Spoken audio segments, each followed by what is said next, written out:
வணக்கம் my dear மக்களே. இன்றைக்கி டெலிஷியஸ் நூடுல் எப்படி செய்யலான்னு பார்க்கலாம். இதுக்கு ஒரு கடாயில் எண்ணெய் ஊற்றிக்கிட்டு எண்ணெய் நல்லா ஹீட் பண்ணதுக்கப்புறம் ஆனியன் ஆட் பண்ணிக்கோங்க. நான் எடுத்துருக்கிற அந்த நூடுல்ஸ் பேக்கில் 3 ரோல் இருந்துச்சு. ஸோ சின்னதாக 2 வெங்காயம் எடுத்துக்கிட்டேன். இதுக்கு முன்னாடியே நான் நூடுல்ஸை தண்ணியில் வேக வச்சு கொஞ்சமாக உப்பு ஆயில் போட்டு வேக வச்சு எடுத்து வடிகட்டி வச்சுட்டேன். ஆனியன் வதங்குது. ஆனியன் பார்த்திங்கன்னா ரொம்பவும் ப்ரௌன் கலர் வர மாதிரி வதங்க வேண்டாம், கொஞ்சம் வதங்கினாலே போதும். இப்போ ஆனியன் வதங்கினதுக்கப்புறம் என்கிட்ட பார்த்திங்கன்னா கேரட்டும் கோஸ் தான் இருந்தது. ஏன்னா அதிரடியாக சமைச்சதுனால எதுவும் வாங்கலை நான். ஸோ கேரட் கோஸ் போட்டுக்கிட்டேன். உங்ககிட்ட கேப்சிகம் குடைமிளகாய் இருந்தால் கூட நீங்கள் அதையும் ஆட் பண்ணிக்கலாம். டேஸ்ட்டு சூப்பராக இருக்கும். நல்லா இதை வதக்கலாம். இந்த கேரட்டு கோஸ் கூட ரொம்ப வதங்கணும்னு அவசியம் இல்லைங்க. ஒரு அரை வேக்காடு வெந்துட்டாலே போதும்.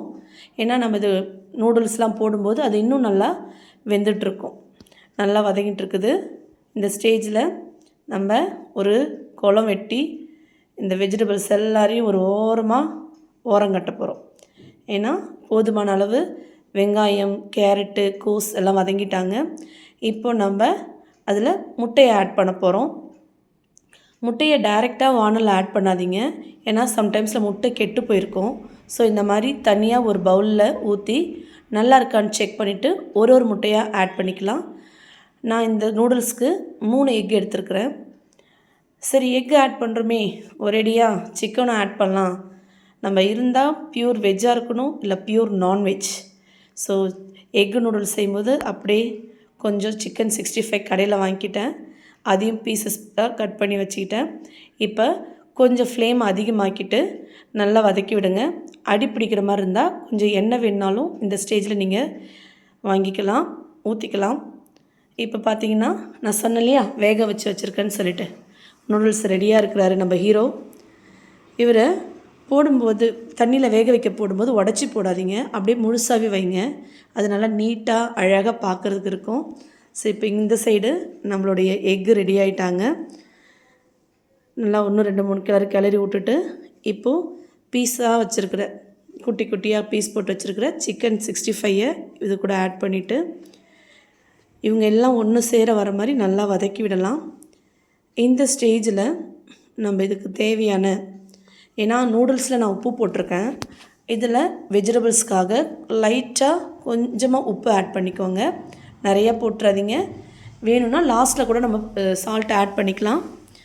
இப்போ எல்லாத்தையும் நல்லா ஒன்று சேர வதக்கி விட்டுட்டு சிம்மில் வச்சுக்கோங்க. சிம்மில் வச்சுக்கிட்டு இப்போ நம்ம மெயின் ஹீரோவை எடுத்து உள்ளே இறக்குறோம். பாருங்களேன், அழகாக நீட்டாக இருக்குது.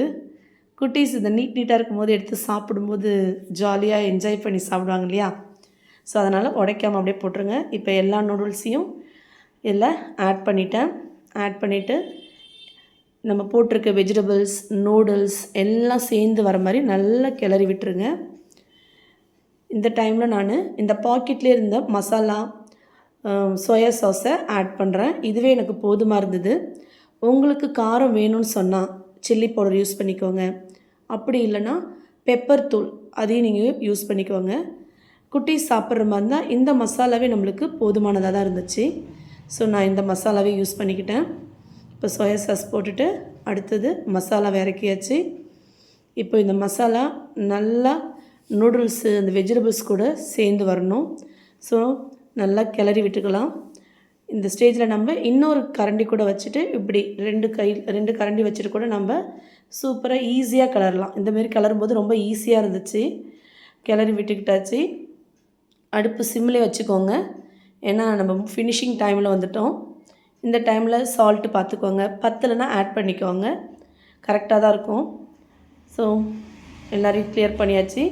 இப்போ அவரை டெக்கரேஷன் பண்ணுறதுக்காக கொஞ்சமாக மல்லியும் கருவேப்பிலையும் எடுத்து மேலே போட்டாச்சு. அவரையும் ஒரு கிளறி விட்டுக்கலாம். இப்போ நம்ம நூடுல்ஸ் ரெடி. தேங்க்ஸ் ஃபார் வாட்சிங்.